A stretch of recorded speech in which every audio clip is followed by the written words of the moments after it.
Hi friends, today I am going to review the book, Advanced Project Management, a complete guide to the key models, processes and techniques, by Alan D. Orr. Managing Stakeholders. A typical advanced project is complex, long-term and demanding. Conquering it requires a range of skills and disciplines. Because time is always the scarcest resource, many organizations neglect to make a plan to manage all of a project's key stakeholders.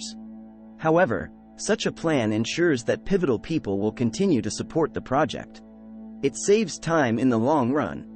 You can avoid problems that cause delays by keeping stakeholders informed and involved.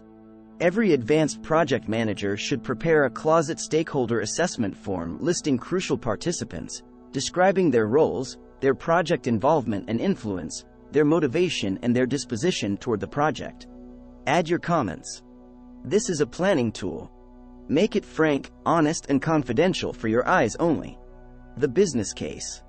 Properly, the project sponsor should prepare the business case, even though the sponsors are often more than willing to let the project manager do it. Taking on that job would be a mistake. A manager who sidelines the project sponsor faces the risk that the sponsor will withhold approval of the business case. To be politically astute, keep your sponsors feeling like they are in charge. One of your first steps as advanced project manager should be to meet the project sponsor and define goals and a timeline for achieving them. The resulting document is the business case production plan.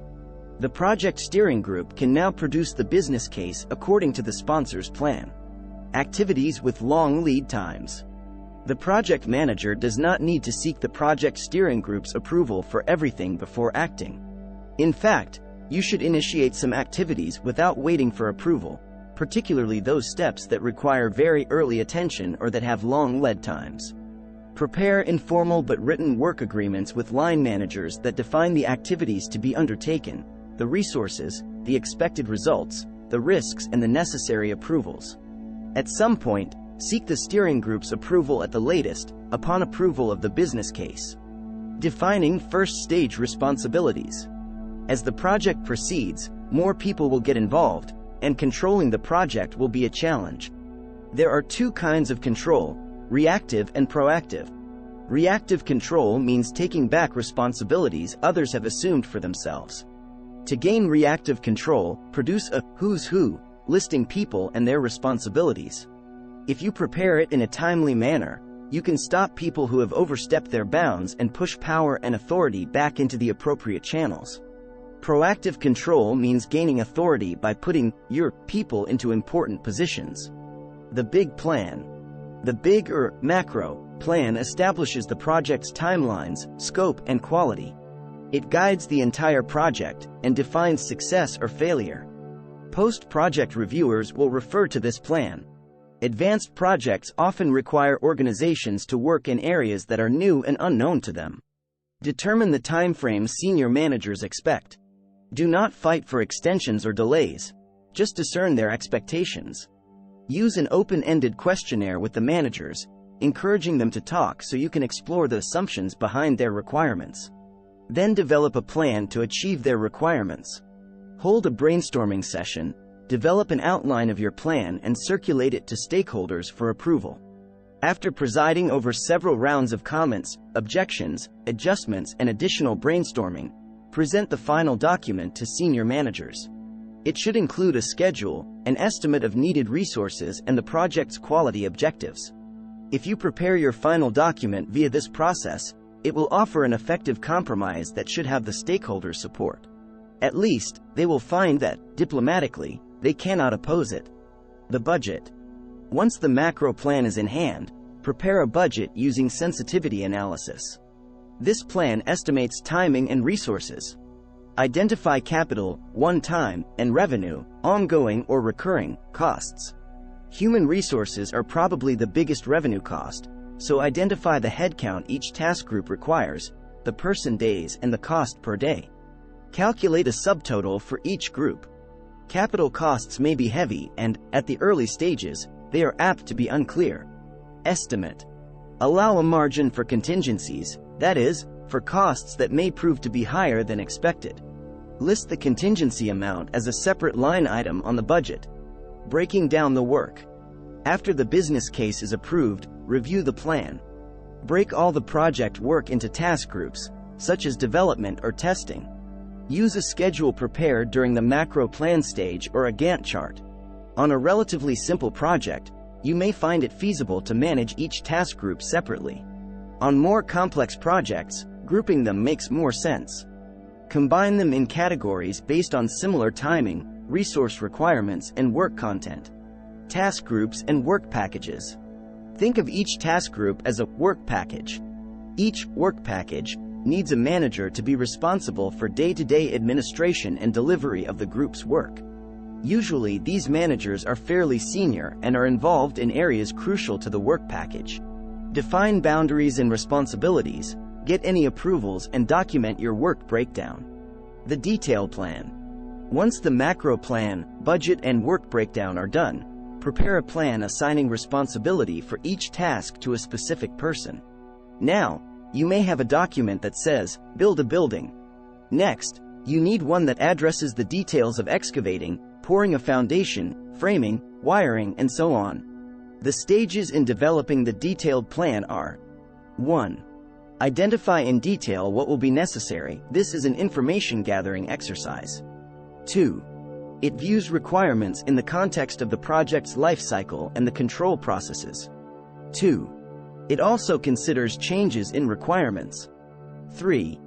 Draft a schedule. A Gantt chart is an excellent way of presenting schedules. 4. This bar chart graphs tasks against time, noting any contingencies or mutual dependencies among tasks, and providing an estimate of risk or uncertainty.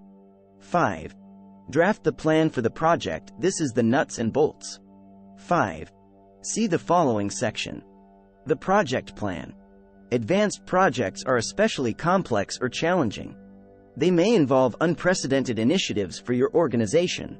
Therefore, defining one universal project plan framework is not possible. However, all good project plans have these 6 elements in common. Project survey: state objectives and purpose, requirements and milestones. Outline of the control structure: identify the principals and their responsibilities.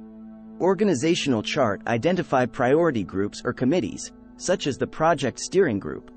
Explain how the project is organized. Time frame: estimate the life cycle of the project.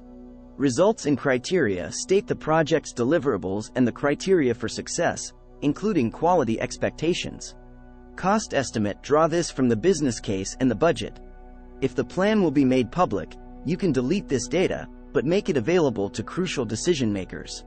In practical terms, passion means that it is vital that you pick up on all aspects of poor quality. You must pick up every detail of the project and demand the best from the team. Write sparingly. You can present a detailed project plan in 6 pages, 1 for each element. Team building. Team building, the most vital part of your job as project manager, has 4 basic components. Define the team. Identify the people who must be part of the team, including those who must be involved in meetings that support the project. The list may include internal and external stakeholders, such as customers. Motivate the team. A highly motivated but mediocre person can be more productive than an unmotivated star. Use incentives and delegation to motivate people. Incentives may be formal, but sometimes a spontaneous reward yields a stronger motivational kick than a formal structure. Delegating authority and power can be even more potent, because it tells team members that you trust them. Listen to the team. The formal structure only goes so far. Listen to your team to learn the formal structure's shortcomings. Master the art of pulling information, opinions, and viewpoints out of team members. Take time to ask questions.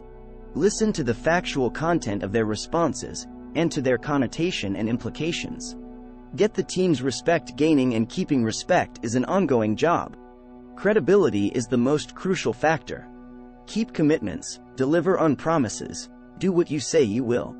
Be positive. No matter how personally vexed or dispirited the team-level project manager may be. Quotidian management. The necessary paperwork is done, things are happening, and deliverables are arriving. Project managers love to manage ongoing projects. But it can be challenging, with so much happening at once. Ask these questions to ensure that things stay on track. 1.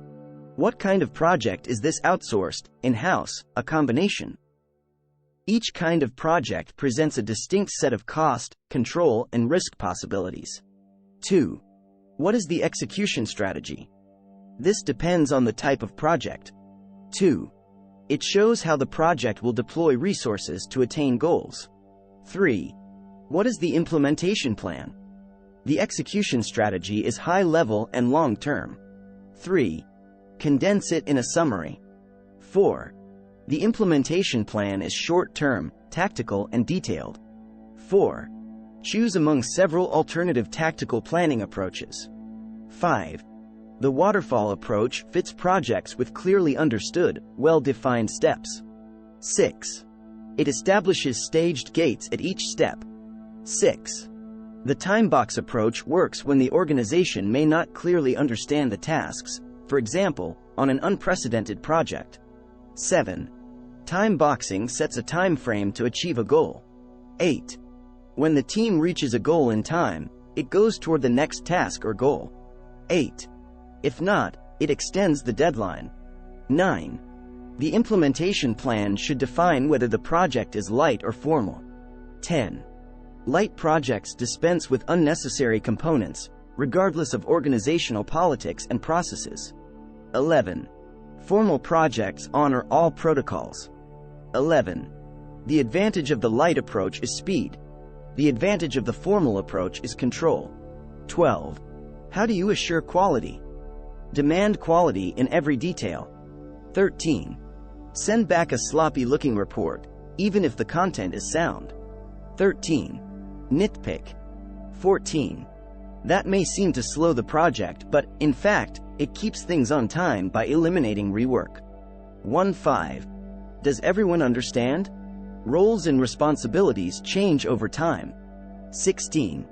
As project manager, communicate continuously with principals to make sure the right people have the right jobs at every step. 17. People must be impervious to criticism and willing to act without prior permission in pursuit of the project's goals. 18. They should remember, it is easier to get forgiveness than permission. The closure can be one of the most difficult steps in a successful project. Clients and customers often fret that the project manager will no longer be there if there are problems. Create a robust procedure addressing 1. Maintenance. Define cost and procedures for upkeep, troubleshooting, retaining skills, and future work. 2. Quality. Verify that the project deliverable is as specified and that it actually does the job expected. 3. Get customers to test it and sign off on the acceptance test. 4. Project review. Frankly state any problems but do not turn the review into a witch hunt. 4. It is an opportunity to brainstorm experiences, ideas, and future alternatives. 5. Documentation. Give the customer all the documents produced to support the project. 5. The project team should prepare the documentation and should accept responsibility for it throughout the project's life. Takeaways. 1. Advanced projects are complex. 1. Develop a plan for managing all stakeholders. 2. Keep the project sponsor involved in preparing the business case. 3. It is easier to ask for forgiveness than permission. As project manager, do not wait for approvals before acting. 4. Exercise reactive control.